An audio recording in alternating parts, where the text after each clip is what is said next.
Radhe Radhe Shri Harivansh students, let us solve question number 12 of exercise 9.3 chapter circle. क्या question है? Question number 12, prove that a cyclic parallelogram is a rectangle.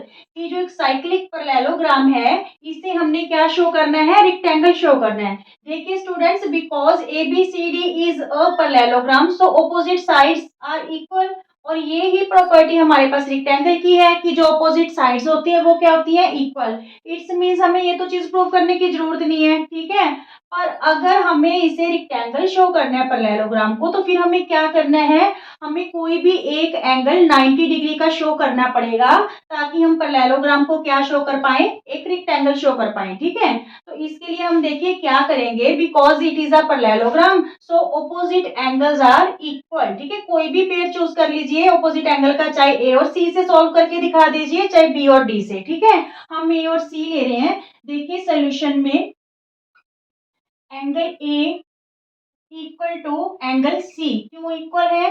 Because these are opposite angles of parallelogram, ठीक है। Parallelogram के opposite angles क्या होते हैं? Equal होते हैं। But angle A plus angle C equal to 180। Why? दोनों का सम 180 क्यों है angle A plus angle C? Because it is a cyclic parallelogram. तो साइक्लिक पैरेललोग्राम होगा, जस्ट जो भी साइक्लिक क्वाड्रिलेटरल होता है उसके ऑपोजिट एंगल का सम क्या होता है? 180 होता है, ठीक है। तो यहाँ पे लिखेंगे sum of opposite angles of cyclic quadrilateral या पैरेललोग्राम, कुछ भी लिख लो, ठीक है।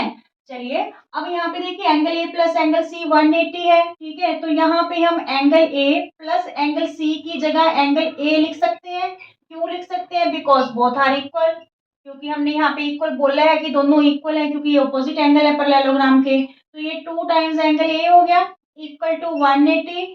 एंगल ए की वैल्यू 180 अपॉन 2, तो एंगल ए हमारे पास क्या आ गया? 90 डिग्री आ गया, ठीक है। अगर पैरेललोग्राम का एक एंगल 90 डिग्री है तो बाकी सारे अपने आप 90 हो जाते हैं स्टूडेंट्स, क्योंकि अगर एंगल ए 90 है तो ये भी क्या हो गया? 90। एडजेंस्ट एंगल का सम जो होता है 180 होता है, तो 180 में से 90 माइनस करेंगे, ये 90 तो ये भी 90 हो जाएगा, क्योंकि ऑपोजिट एंगल है। इसलिए हमें कोई एक एंगल ही प्रूव करने की जरूरत होती है। तो हमने एंगल ए को 90 शो कर दिया, 90 डिग्री का। So A B C D is a rectangle. Is it clear? बिल्कुल इजी सा क्वेश्चन है। पर जब एग्जाम में आता है ना, तब आप कंफ्यूज हो जाते हो, क्योंकि आपने इसकी रिटन प्रैक्टिस नहीं की होती। इसको आप लिख के नोटबुक पे फिर प्रैक्टिस कीजिए, फिर ये आपका एग्जाम में बिल्कुल सही जाएगा। ओके, राधे राधे।